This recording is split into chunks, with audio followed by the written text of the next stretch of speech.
welcome everyone. Thank you for joining us this evening at Hageman Library. We're excited to welcome Donna Katsuranis, who's an interfaith minister and an advanced Master Gardener.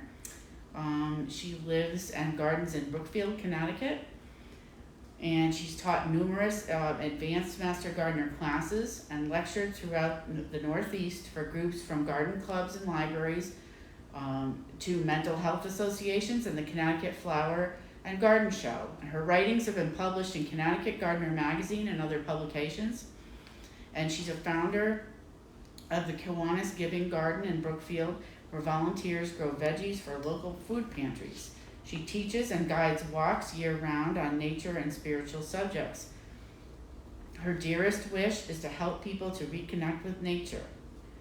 Without further ado, I'd like to introduce Donna Katsuranis. She's going to present for us tonight on poetry, prose, and art in the garden. Welcome, Donna. Thank you very much for coming. Thank you, Cynthia.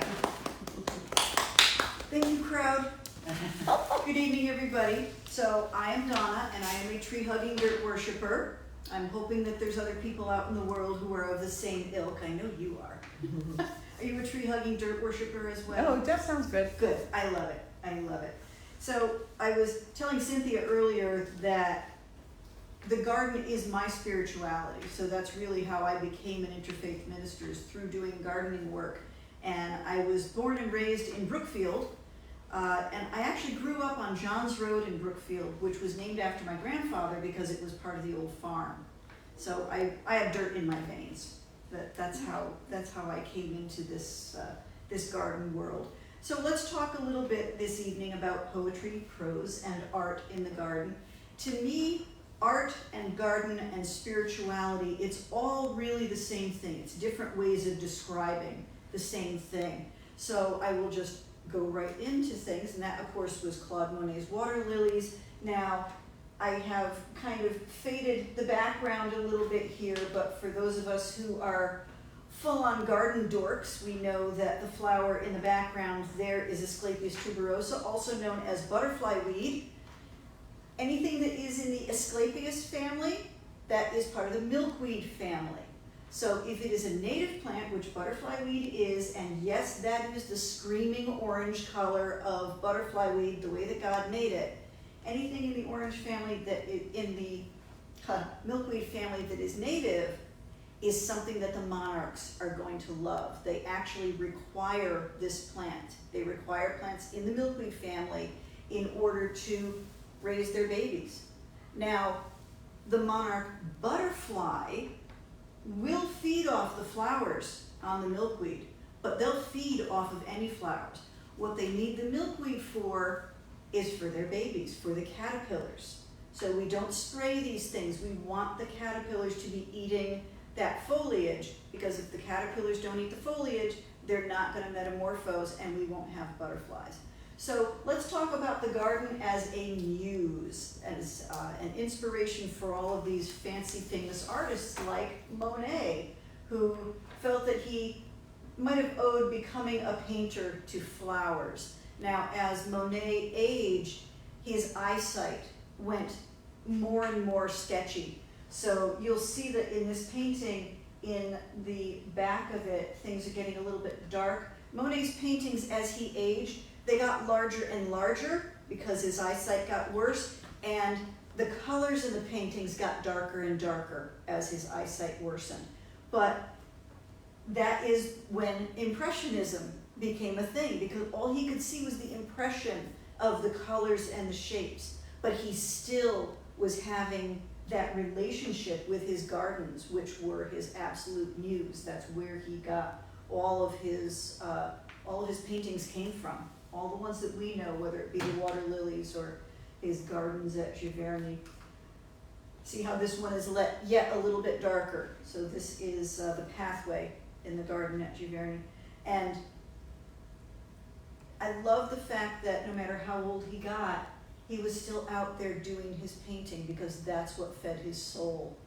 So his gardens were at the literal and figurative heart of his work. So from Monet, we jump over to Ansel Adams. So an utterly different type of artwork. He was a photographer. He worked almost exclusively in black and white. And Ansel Adams was much more about the shape and structure of his paintings.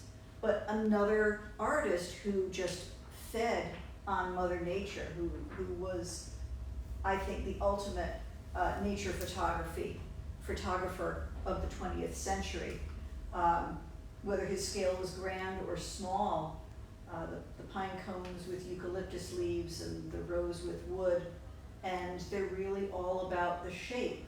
If you are familiar with the mathematical principle of the golden ratio, the Fibonacci numbers, the scales of the pine cones can be mathematically calculated in their structure according to that golden ratio, as can the leaves on sempervirens, on a hens and chicks, or on broccoli, or all sorts of different plants in the world that have a spiral structure to them. They all relate to that golden ratio.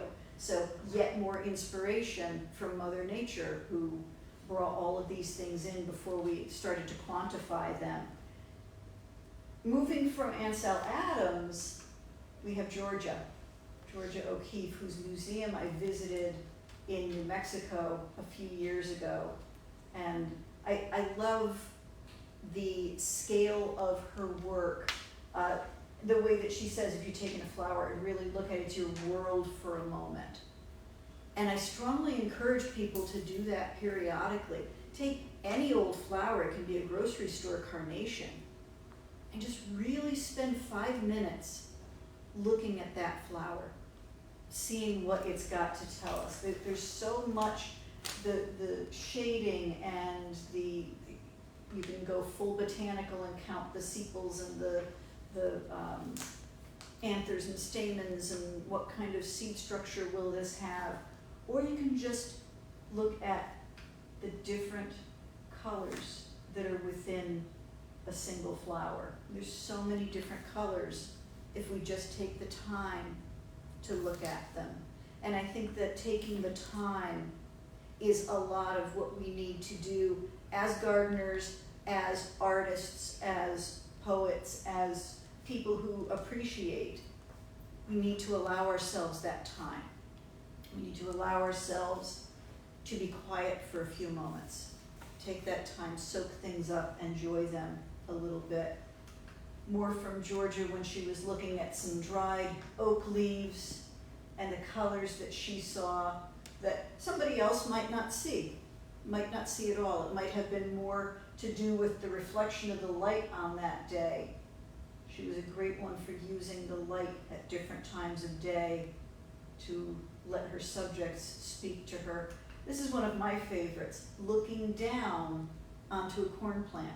And again, that spiral, the way that the leaves grow, numerically, mathematically, that responds to that golden ratio, to those Fibonacci numbers. And the colors. Now, I grew up because my dad grew up on his dad's farm, and they grew all sorts of corn as fodder for the animals. I grew up in a family that we would always have corn in our much too big vegetable garden. So when I look at this picture, I can hear the sounds of the leaves on the corn plant rustling. And that's another thing that our gardens and our artwork, when they really speak to us, it's a multi-sensory thing. I can smell corn when I look at this picture. And all of these things, as far as I'm concerned, speak to our humanity, make us more people, make us more of who we're supposed to be as human beings. If we have the artwork, we have that depth to who we are. Another artist who has drawn wonderful inspiration from the garden is a jeweler named Michael Michaud, and I actually have got one of his brooches on today. He sculpts things that the vast majority of his work is what I call botanically correct. So his fern leaves they will correspond to one type of fern, and his juniper necklace, which I have the juniper necklace at home, it corresponds to juniper, and this one is mistletoe, and the leaves curl just like mistletoe does. This one I can't speak to the authenticity of. This is called Irish thorn. I've never been to Ireland, so it's probably true. The ginkgo leaves are quite authentic, and these, of course, are olives, and the olive leaves are quite authentic. The structure of the pearls, he uses semi-precious stones and pearls and just really neat stuff. The brooch that I'm wearing is African violet, and for the violets he used a material that I believe is called lilac, and it's some sort of an artistic plastic is the best that I can describe it, but it's quite authentic in structure, and these little gold stamens that I checked with my African violet at home, and it's quite accurate, the leaf shape and everything. So I quite like his stuff, and he obviously looks very carefully at Mother Nature to draw his inspiration for his work. Sometimes you have to lay down in the garden and look up in order to see things. This is a borage plant in my friend's garden, and I've always loved how the older borage flowers are blue, but the younger ones are more pinky and they turn to blue. And I spent a half an hour laying in her garden looking up, because borage flowers face down, so they're a little bit labor intensive, but the color is just magnificent, and looking at how the pink is still fading out from those petals, and the way that the center of the flower points so dramatically. Sometimes we need to take that time and enjoy that peace in the garden. This is John William Waterhouse. John William Waterhouse, The Soul of the Rose. This young lady taking her time. I love how he painted her hand. It just looks so relaxed there. Literally, stop and smell the roses. If you have the opportunity, in usually mid-June, go up to West Hartford to the Elizabeth Gardens. Elizabeth Gardens in West Hartford is the oldest public rose garden in the US. And they have, check their website during certain days, certain times of day, they have guided tours of the rose garden when it's in full bloom. And it is just so brilliant. The young man that they had doing the tours a couple of years ago was just, he's so smart. I love smart. And he encouraged us, smell this one, smell that one, smell that one. And he took his time.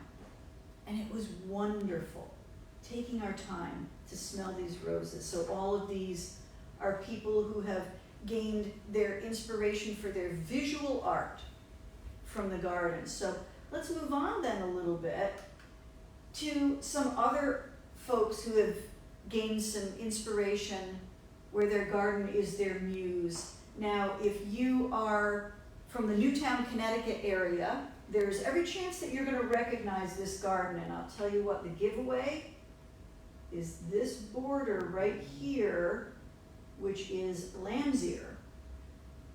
And then this, of course, is in November-ish. This is in high summer. So the giveaway here, there's that lamb's ear border. The giveaway is the daylilies. And the artist here, the gardener, is Sidney Edison, who I quite agree that gardens are a form of autobiography.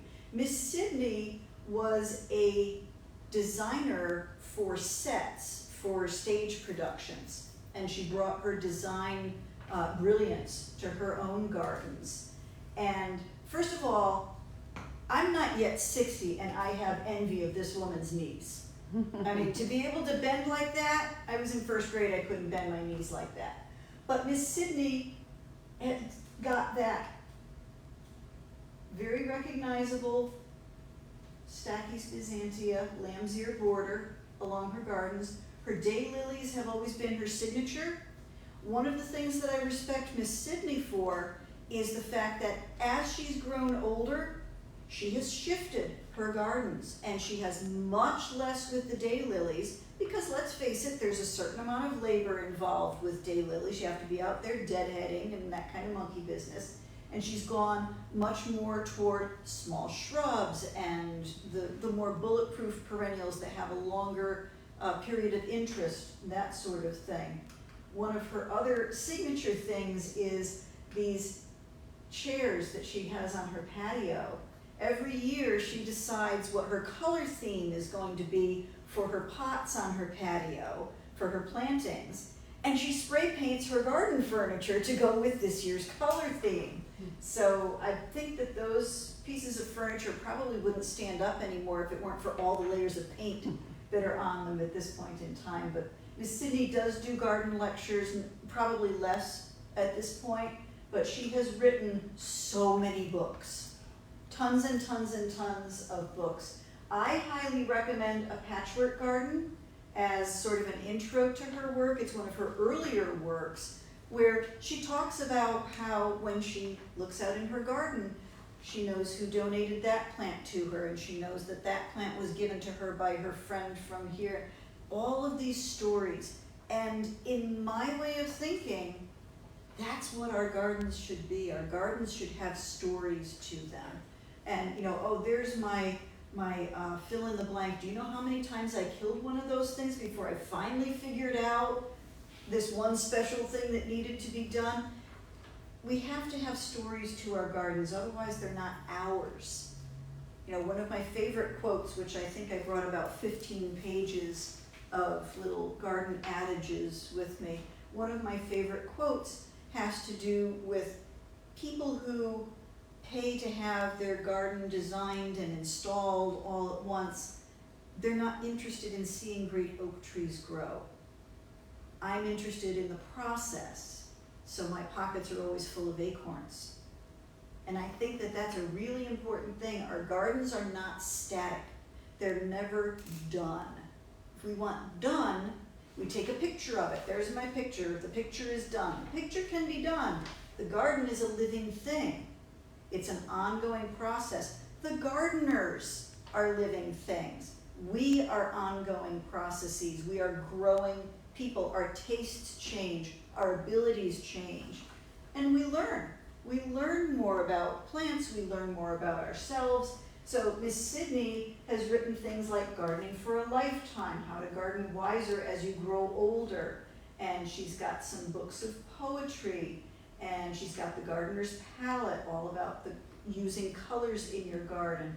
She's just got so many brilliant angles. The Self-Taught Gardener is a wonderful starter as well. And as I say, Miss Sydney's daylilies have been legend for quite some time. So Miss Sydney Edison is, she's quite a treasure.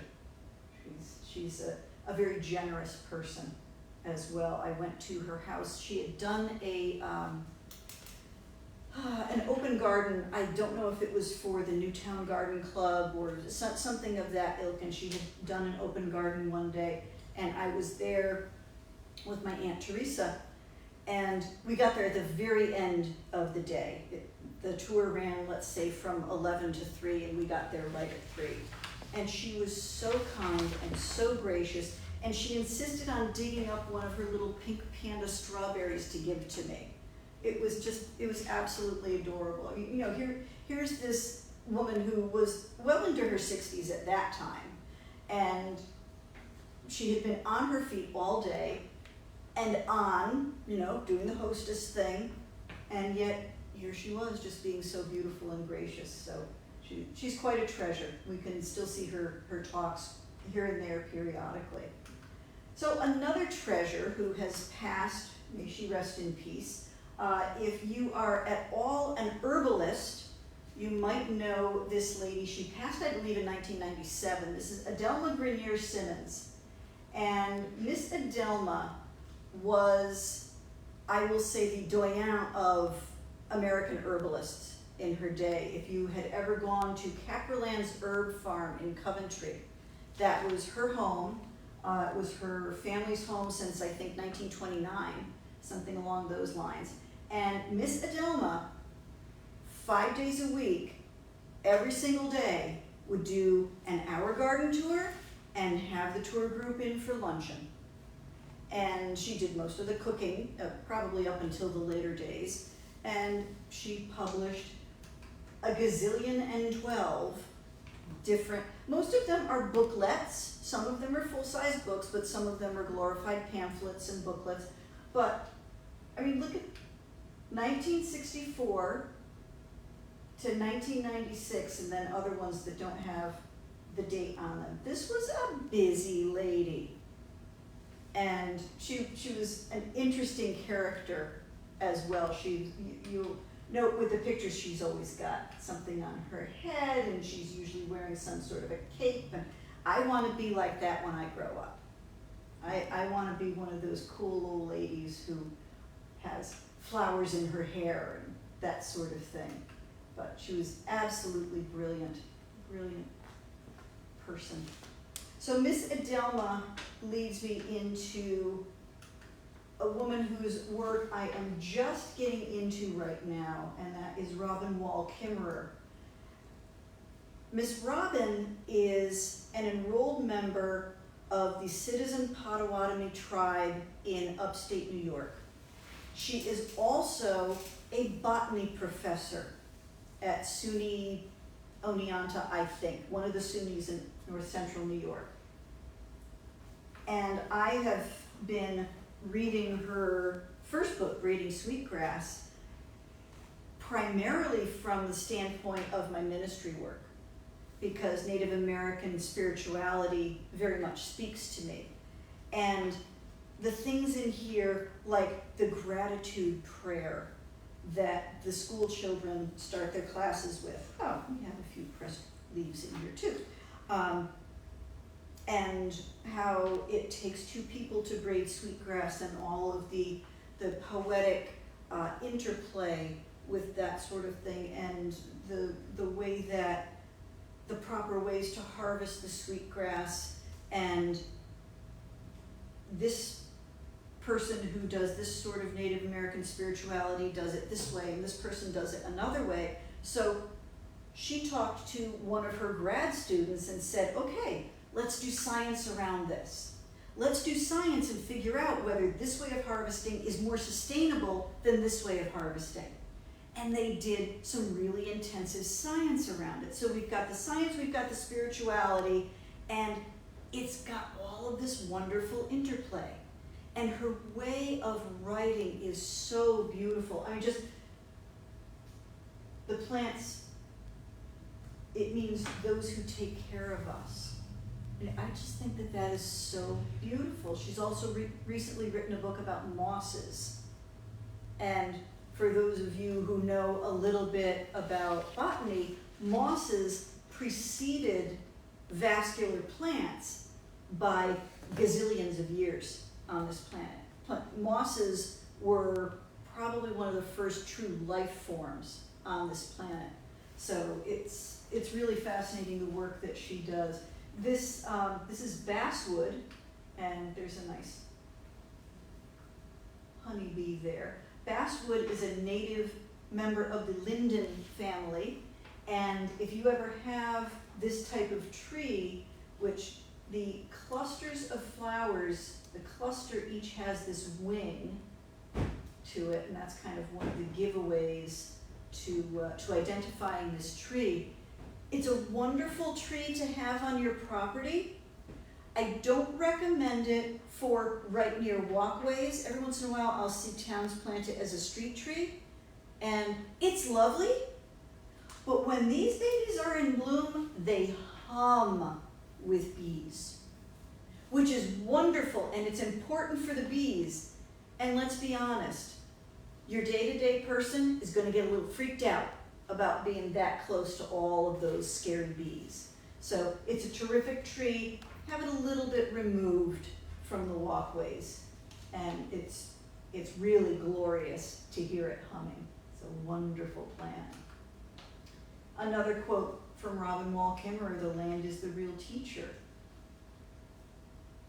Again, to that taking our time, sitting quietly, listening. many years ago, I took a walk in the woods not far from my house. I don't often go for a walk in the woods by myself. And this day I just happened to, the dog was working with my husband, so I just went off in the woods by myself. And it was early spring. It was probably late February. In my way of thinking, spring begins around the beginning of February because I'm that optimistic. And I was walking along, and when you're by yourself, your senses are different. They're tuned in differently. And I was hearing something dripping on the dry leaves on the ground. The hey-ho heck am I hearing? I'm looking around, and I look at the leaves, and I can see the leaves moving where something's dripping on it. And I'm seeing some little gnats around where this dripping is taking place. And I'm in the middle of the woods here. It's not exactly a dripping faucet, so I look up, and there's a wound in the tree. And because it's early spring, the sap is rising.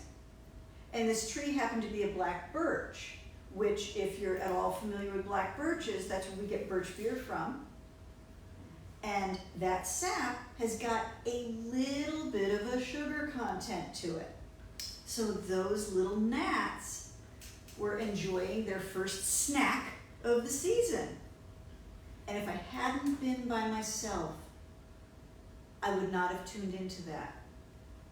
Guaranteed I would have been in conversation, or I would have been keeping an eye on the dog, whatever it might have been. But back to that idea of taking our time, being quiet, observing the art around us, those little gnats, that sound of the dripping, that was art. Whether it was visual art or music or performance art, whatever you want to call it, inspiration, it was beauty to my mind.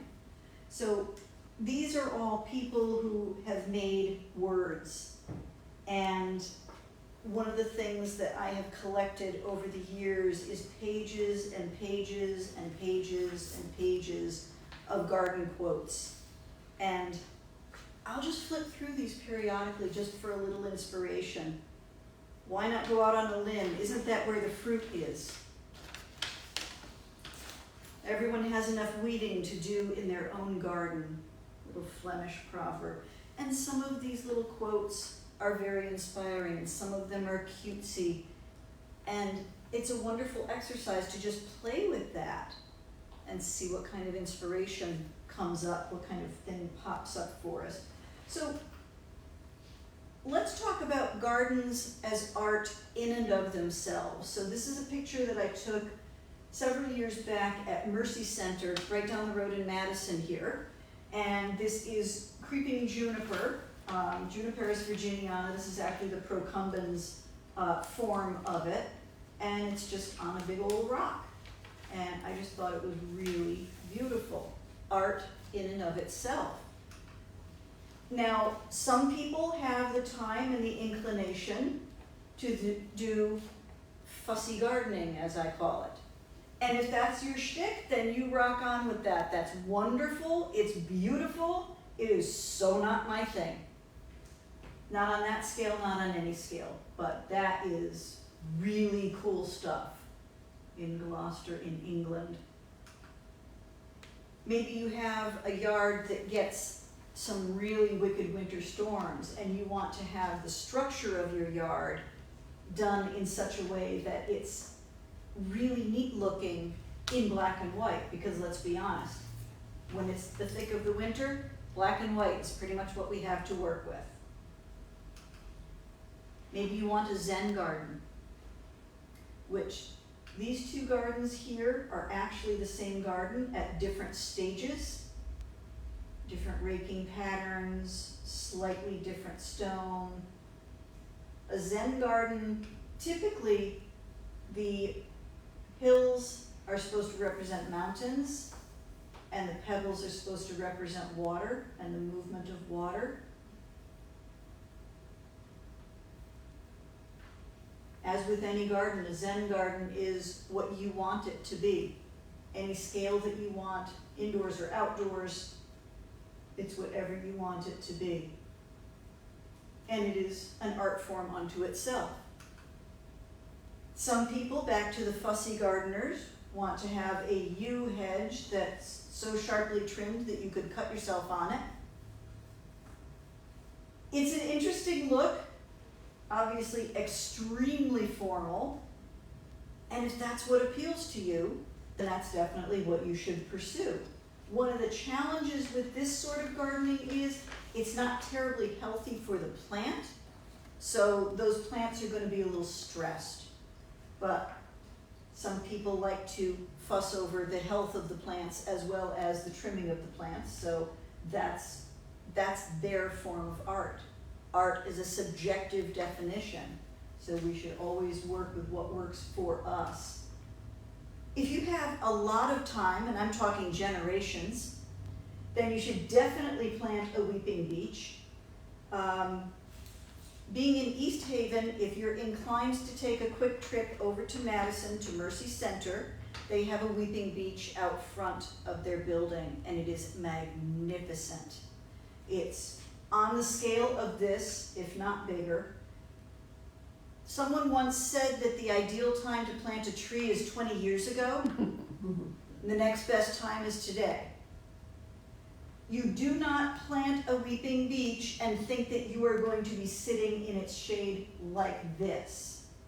Your grandchildren will.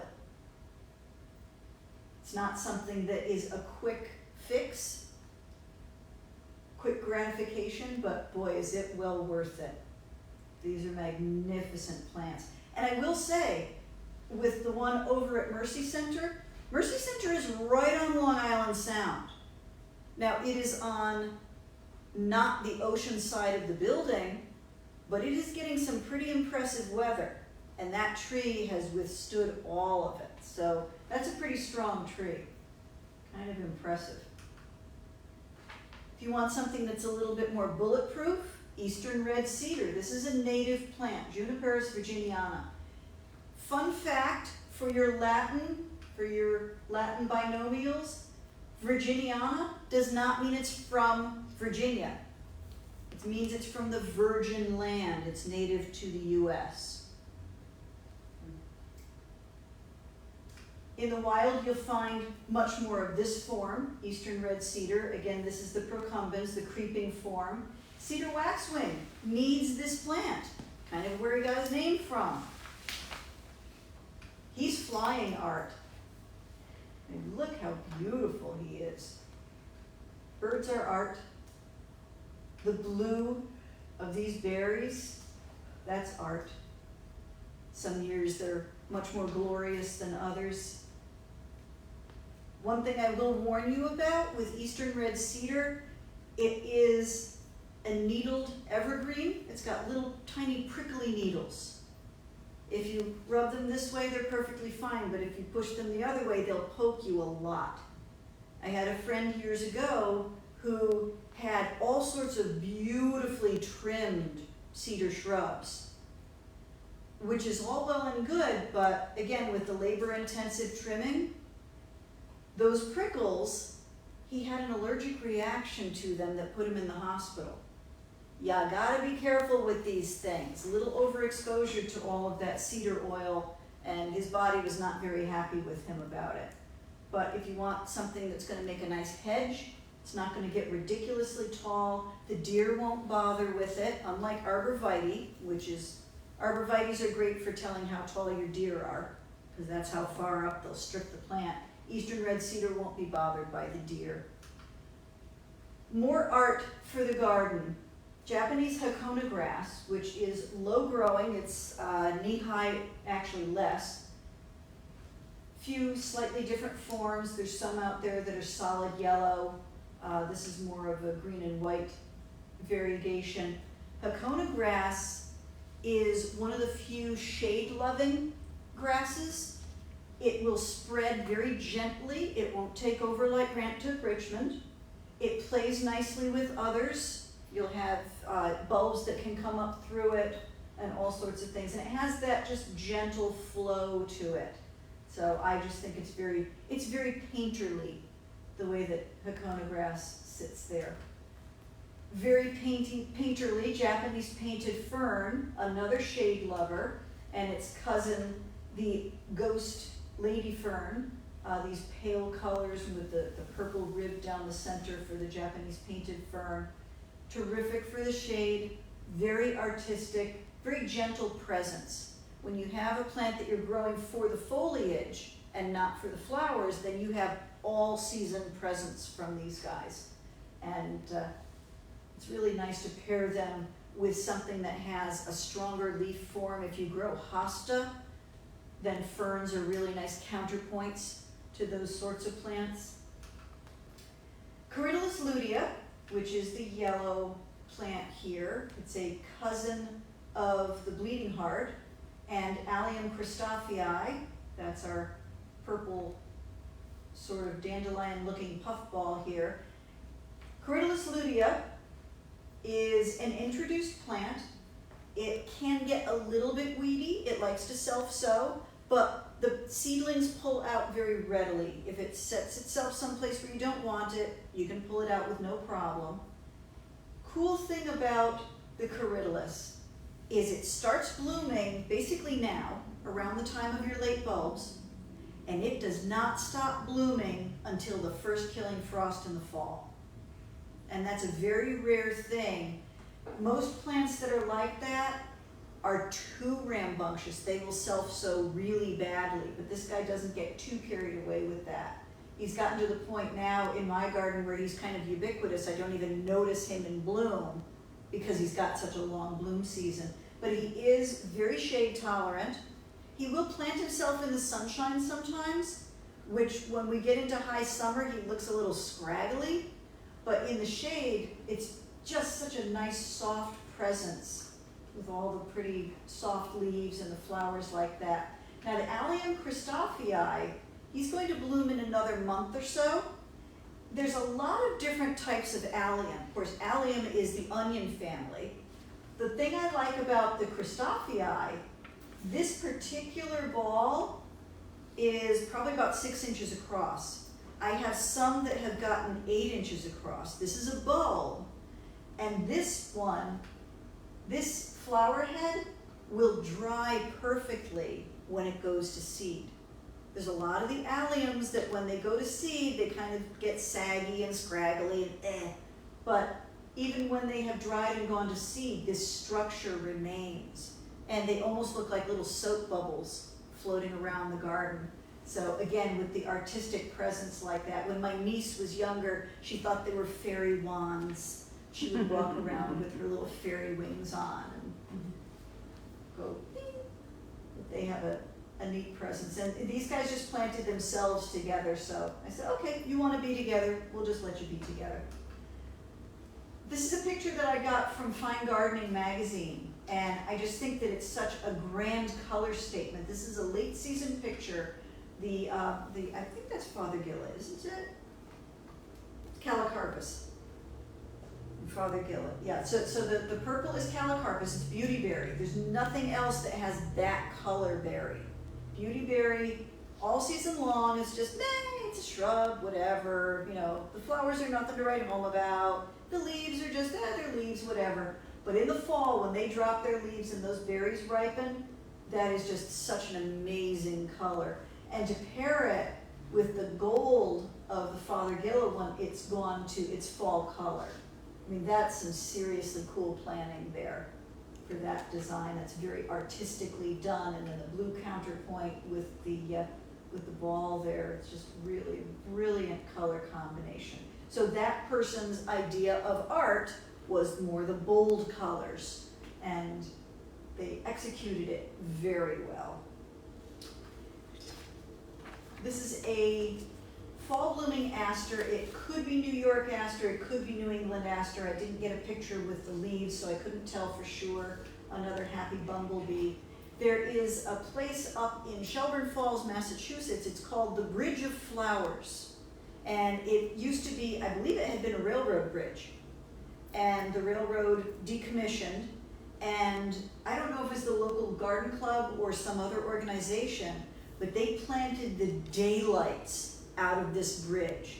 And there's wisteria vines all through the bridge work, and just tons and tons and tons of plantings. Of course, they brought in all the soil and all of this other monkey business, and that is just happens to be where I took that picture.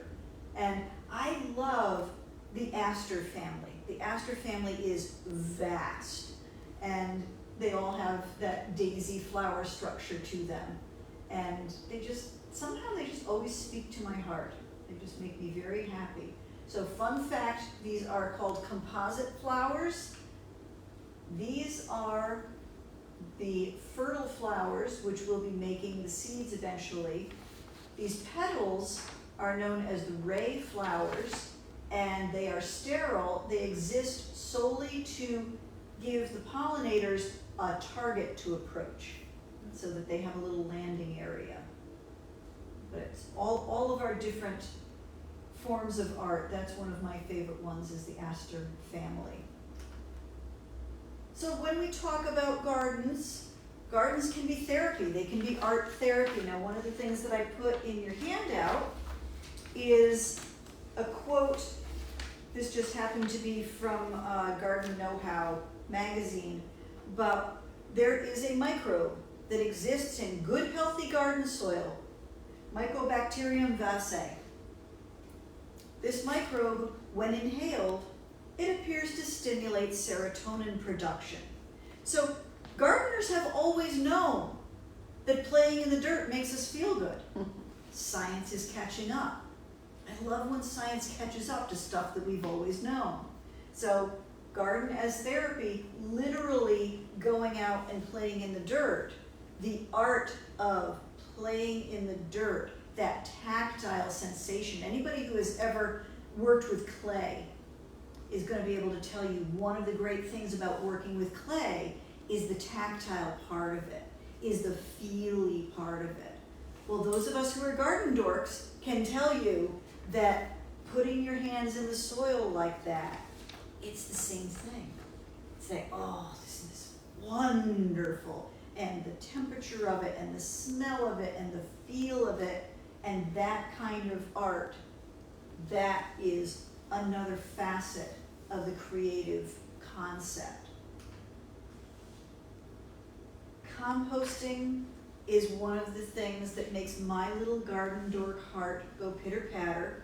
I have a whole composting lecture that I do. I will not go into it with you right now, but I just love that John Granger made this quote just for me, that compost can be a muse in and of itself. That's one of the more artistic compost piles I've ever seen.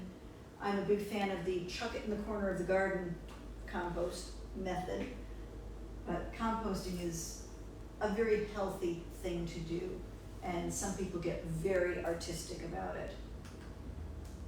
When we start thinking about garden as therapy, I think about the idea of a meditation garden, which meditation in and of itself can be an art form.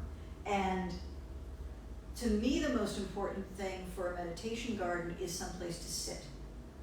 Because we have a tendency, if we're up in the garden, oh, there's a weed that needs to be pulled. Oh, I really should go get my clippers and cut that back. Oh, I gotta water that. But if we can sit for a moment, we're slightly less likely to jump back up again. So to have that spot somewhere in the garden where we allow ourselves that moment of peace to really look at a flower perhaps, or do a little journaling, or do a formal meditation. We have perhaps a focal point of some sort. Do not wear these shoes in the garden. My opinion, I grant you, but unless you have some really good walking surfaces, that's a broken ankle waiting to happen. She's lovely, just ill-advised with the shoes. This is my friend's garden in Colorado, and her garden is a work of art in and of itself. She has her Kuan Yin statue here for her meditative times, but I love how she edged her patio with the round stones to transition into her garden, and she loves her bright colors with the pale pink to soften them a little bit. And her garden is exactly what she wants for her idea of art.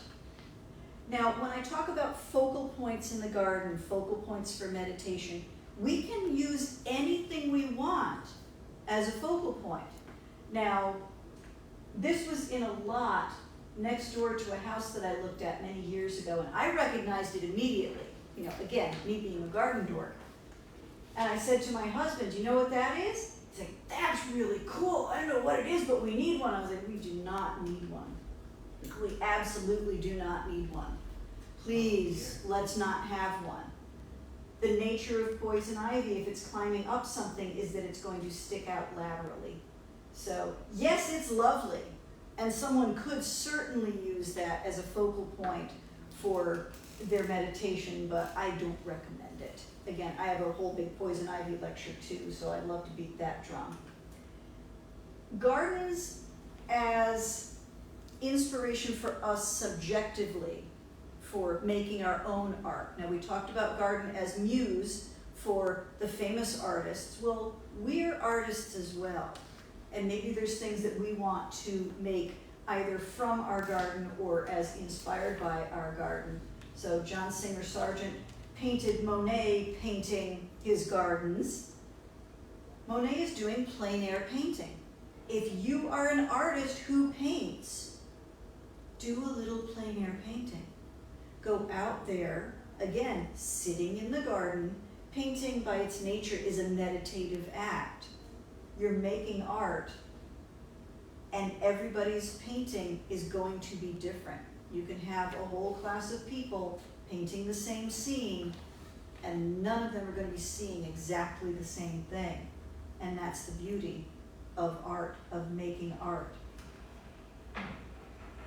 One of these days I'm going to get off my tuchus and I'm going to make some hypertufa troughs, because this just seems like such a cool thing. You can look up online all the various recipes for these things and different stuff you can use to make molds, your Tupperware, and press a little leaf into the edge of your trough. And if you like growing hens and chicks or any of the little alpines, these are brilliant. Not only are they wonderfully well drained, but the nature of cement is that it's highly alkaline. And these alpine plants, one of the reasons that they'll try to put them in their gardens around here and not have a lot of success, our soil runs acidic. These plants need alkaline. So if you're making something with cement, it's going to be exuding an alkalinity into the soil, and it will make the plants much more happy. So that's a fun art form. Again, getting tactile with things. We can do cement castings of leaves if you have rhubarb leaves or some of the big honkin' hosta leaves. We can do great things, make little stepping stones or a really super cool fountain out of them. A lot of fun options with that. Now, these are some little brooches that I made 1,000 years ago or 30 years ago, same thing. I pressed flowers, and my husband at the time was doing roofing, and he had recently re-roofed a building that had a slate roof. So he had all of this scrap slate, and I looked at it and I said, I should be able to do something with that. So for a while there, I was making pressed flower brooches, and we've got some yarrow and a strawberry leaf, and these are Bright Lights Cosmos petals. This is lamb's quarters. It's a weed from the garden. That's Jupiter's beard. That's a geranium. One of my asters, love those. That's a bud from a buttercup, mountain laurel, red clover, and these were forget-me-nots. So that was a thing that I felt like doing. I pressed flowers. Still got drawers full of pressed flowers, and started doing that and made some greeting cards and those sorts of things. So the garden was both inspiration and source of materials for me. Some people who are into either yarn or fabrics, they'll figure out how to do dyes from plants. I have a friend who does her own spinning. She raises sheep and all of that monkey business, and she started doing some plant dyes. which I just think is fascinating. It's silk rayon velvet people can dye, and just beautiful colors out there. Dye your Easter eggs. A lot of fun things that we can play with from the garden. So again, source of materials right there out in the garden. If you're a person who is very detail oriented, maybe you don't want to make that U hedge or the knot garden, maybe you want to do something more permanent and make these walkways. I have walkway envy when I look at these. I would never in a gazillion years have the patience to actually do this, but I just think they're really super cool, and that's some really neat artwork to have in the garden right there. Someday when I'm a gazillionaire, I'm gonna have somebody do these walkways for me. I think that one. I think the spirals, that would be big fun. Although this one's kind of neat, looks like an oriental rug.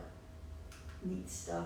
Now, on a slightly more mundane scale, if you have a whole bunch of green bottles and a base that works, and I think they probably lined it with cement so that the bottles would stay in place, you can do a thing. This person did a thing, and I think that they're probably very happy with it. They have an interesting mosaic in the background over here.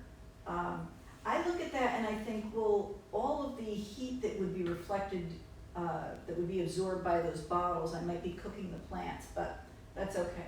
It's not my planter. If you have bottles and you don't want to do that, you can go a little bit more low key. If you like blue, there's lots of options out there. This person went much less labor intensive and just stuck some rebar and sticks in the ground and popped their blue bottles on there. Garden ornaments are whatever we decide they are. They don't have to be some pre-approved statue or something. If we like it, we can put it in the garden and call it a garden ornament. If we like a wildflower bouquet or we like a bouquet of our reticulated iris, it's all subjective. We're the ones who get to decide. Nobody gets to tell us that's art, that's not art. It's all art. It's all beautiful. If you've been to the NYBG and saw the Chihuly display that they had there, I mean, that's some really impressive stuff. That would be so out of place in my garden. That would so not work in my garden at all. But what a cool thing to go and see somewhere else. Sometimes art is for us to bring home and have and covet and treasure and appreciate on a day-to-day basis. Sometimes art is for us to go elsewhere and see and say, ooh, isn't that cool? Let's go have lunch. There's all sorts of variations. Some people are gonna love it, some people are gonna hate it. Not so much. Some people are gonna just absolutely love this. I think he's adorable. He's not gonna work in my yard, but he's really cool. And somebody put a lot of work into him.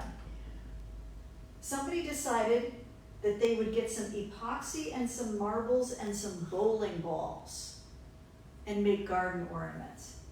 Now that's pretty cool. A lot of patience there. And hey, if that's what works for you, then that's absolutely what you should do. Same concept, this person used rocks on that bowling ball, which I think is neat. Needless to say, this is unlikely to be private property here. This is a great deal went into that production. Somebody made the yard into art. This is more my scale. Hang some boots. Stick a piece of rebar in the ground and hang some pots on it, paint some tires. If you have little kids, that could be more the kind of art that you want in your garden, could be more appealing.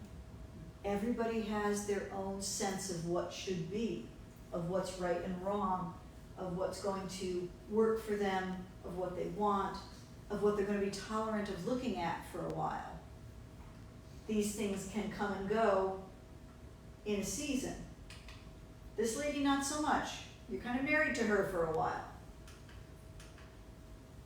You can do a simple spiral for a meditation stroll. This is not a labyrinth. This is a labyrinth. This is a big commitment. This you can probably do by yourself in a day or so. Or if you want a really ephemeral labyrinth, you can just get the mulching mower out and do it that way. We have a lot of options. The idea of art, as I said, is very subjective. It's really important that we understand that that subjectivity is all that really matters.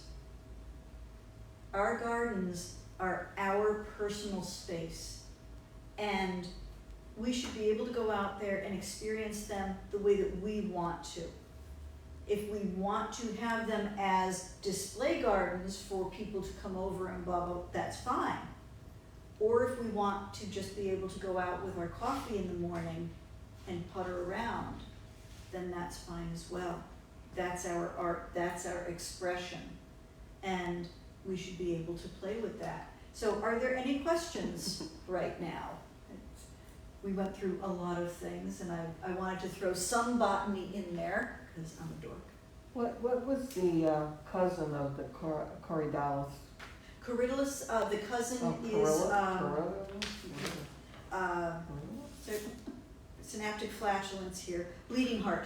Oh, yeah. Okay. Specifically the Dicentra eximia is the closer cousin of the Corydalus. We do have a native Corydalus, and I think the common name is fumitory, but it's not something that I've seen. I've seen it once on a walk over in the Hudson, but it has, where the bleeding heart has, we can picture the flower structure for the bleeding heart. The Corydalus, the individual flower structures they're not trumpet shaped, but they're more like that than the bleeding heart shape, but they have those nice little clusters. So it's really the cluster that is the presence of the flower, not so much the individuals. But that foliage is so nice and soft and fern-like. I really like it. And they do make a nice cut flower. You can use them in smaller scale bouquets. Were there other questions? I think we're good. I have a question. Have you ever been to Gloucester, Massachusetts, to see the gardens? Are they magnificent? They are incredible. Oh. It is well worth a trip. Oh, that's wonderful. We went around September 9th, Okay. and it's in that little cove, well, I forget what you call it. But Near the water. yeah, right near the water. Gloucester, it's beautiful. Mm-hmm. But they have these rectangular gardens, Mm-hmm. a whole bunch of them, all along the water, and they're all in different shades of the colors. They have the pinks, and then they have the purples and the yellows, and it's all done by volunteers. It is just an amazing thing to see. I love it. In fact, I can't wait to go back again that's this neat. fall to see it. So if you could maybe even look it up. Thank you. Oh, that's a great Gloucester, Gloucester, Massachusetts. Yeah. Massachusetts. Wonderful. Yeah, it's just above, Above Boston, not Yeah, far yeah. above Boston. Yeah, I've had other people recommend it to me for other reasons, so now I have a real reason to go. Yeah, well, That's you could wonderful. get some gorgeous pictures there. Yeah, definitely. Thank you. Yeah. Thank you. I appreciate that. You had something. Well, I was just going to say that my favorite quote about gardening, and I'm sure you enjoy it as well, is the one about the kiss of the sun for pardon. The song of the birds for mirth. One is nearer God's heart in the garden than anywhere else on earth. And for some reason that keeps going through my head every Yes. time I start gardening. Yes. It Can you just tell kind of me that stays with again? you. The What? kiss of the sun for pardon. Oh, the kiss of the sun. Yeah, The song of the birds for mirth. Song of the Birds for what? Mirth, M-I-R-T-H. Oh yeah, Mirth. One is nearer God's heart in the garden Oh. than anywhere else on earth. And did someone in particular say this, or Definitely. who? So, quote, I'm sure if you punch that in, yeah, I'm sure if you look it up, let me try to look I'm it up. sure and see what Auntie it says. Google could tell us. Dorothy Frances Gurney. There we go. I don't know. Dorothy Frances. Dorothy Frances Gurney, last name Gurney. There we go. Oh, Yeah. Gurney. Okay, thank you. Yeah, it's just a nice thought. It is. And it's It true. is. And I'm a firm believer that those kind of almost mantras, they stay with us for periods of time when we kind of need that particular thought It is a in good our mantra, heads. yes. Yeah, that's important stuff. And that, that's another way that art, the muse comes to us. So do we have any other thoughts, any questions, comments? Well, thank you very much for having me. I have one more thing I could say, is Yes. that, you mentioned the Federated Garden Clubs of Connecticut have the Hartford Flower Oh, the Flower and Show. Garden Show, yeah. And I think a lot of people don't really know about it. It's a fantastic show. It really is. It's not just flower, it's horticulture, Yeah. flowers. And Yeah, it's at the Civic the Center? convention center. Convention Yeah, Center yeah. in Hartford. Yeah. And Yeah, I for- actually went for the first time this Really? past year. No kidding. And our garden club, and I'll have to brag, our garden club entered the competition for garden clubs. And we won blue ribbon. It was our first time ever, 4 Oh, that's members of good. our garden club, and we're all newbies, you know, I've only that's been in the nice. garden club maybe 3 years, That's 3 wonderful. or 4 years. Yeah. And it was just a fantastic experience. I've spoken at a couple of flower shows and garden shows, and the Connecticut is the best one in this area. The one in Hartford, there was one in wherever Mohegan Sun is, it just doesn't stick in my head. And I didn't love it as much. It was more of a home and garden show.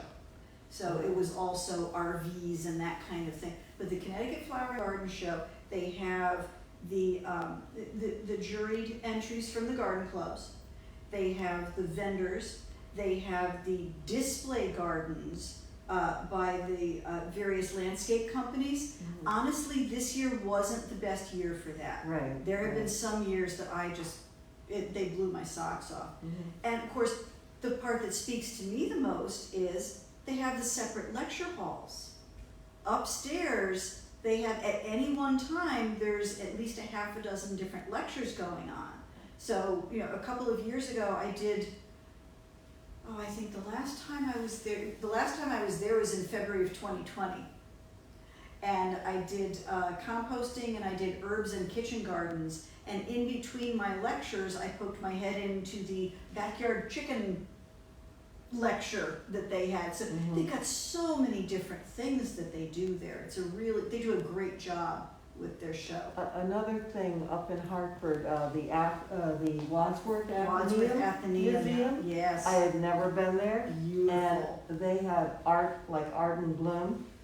There, they take pieces of art, and the garden clubs and florists create a floral arrangement To that's been correspond with- inspired by how a piece neat. of art. And they have that also at the up in Boston at the Museum of what the big museum up in Boston, the Art Museum. Oh, the MoMA? Museum of Museum of Modern Art? Modern Art, I think that's what it was. It's called Art in Bloom, and they usually have it in Cool. February or March. Oh, that's cool. They I'll have to look into a that. luncheon, and I mean, it's really big up in Boston, but I thought the Wadsworth Athenaeum was That's a quite beautiful the museum, it's That's a beautiful. that's a beautiful museum. Yeah. That's nice. Thank you. Thank you Thank very you. much. Thank you so Thank much you. for I coming. have to ask, is that your dog? That's Is my it dog, your that's dog? Daisy Patricia. Oh, That's Daisy Patricia, and the previous one was Lily Well, Rose. Cynthia, it was nice to see you. good to see you too.